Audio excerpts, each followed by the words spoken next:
Ассалаумағалейкум, құрметті ағайын, біз тікелей эфирдеміз. Дәл қазір мен осы Алматы қаласында мынау міне қараңыздар, Абай мен Байтұрсынов көшелерінің қиылысы.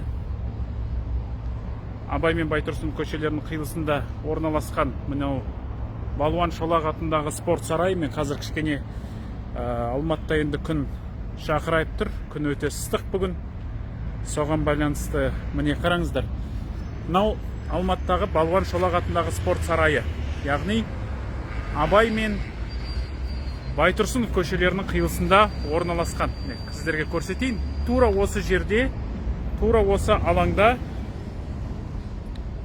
6 шілде күні біз бейбіт түрде митингке шығамыз. Өзіміздің талаптарымызды қоямыз, өзіміздің мәселелерімізді ашық түрде айтамыз. Біздің қойып отырған негізгі мәселелеріміз, өздеріңіз жақсы білесіздер, бұл қазіргі мына қымбатшылыққа байланысты. Халықтың әлеуметтік жағдайы, тұрмыстық жағдайы қазір өте төмендеп кетті. Өте құлдырап кетті десек артық айтқандық емес. Ол бір. Өйткені қазір бағалардың барлығы өсті. Азық-түліктің барлығы қымбаттады. Бірақ соған қарамастан ешқандай табыс өсіп жатқан жоқ халықта. Ешқандай халықтың жағдайы дұрысталып, әлеуметтік мәселесі шешіліп жатқан жоқ. Оған назар аударып отырған билікті, назар аударып отырған үкіметті біз көріп тұрған жоқпыз. Сол себепті мына қымбатшылық мәселесін біз көтергелі отырмыз. Халықтың әлеуметтік тұрмыстық жағдайын. Осындай қымбатшылық кезеңде, осындай қиын-қыстау кезеңде халыққа бір қолдау көрсетсін. Олардың жалақылары көтерілсін. Зейнетақылардың деңгейі көтерілсін. Несиелік амнистия жариялансын. Міне осындай негізгі мәселелерді біз көтеріп отырмыз. Сондықтан міне қымбатшылық мәселесін біз көтереміз. Барлығы қымбаттады, азық-түлік қымбаттады, құрылыс материалдары қымбаттады.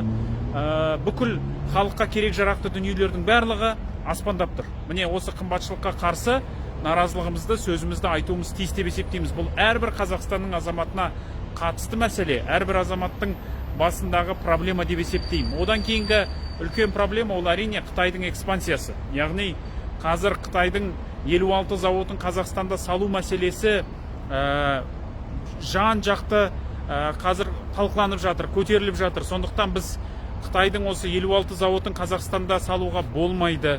Қазақстанда оның құрылысына біз қарсымыз деген мәселені көтереміз, сол мәселені айтамыз. Сондықтан Қытайдың экспансиясына біз өзіміздің наразылығымызды 6 шілде күні білдіруіміз тиіс деп санаймыз. Сондықтан 6 шілде күні сағат 12 осы Алматыдағы Балуан Шолақ атындағы спорт сарайының алдына жиналыңыздар.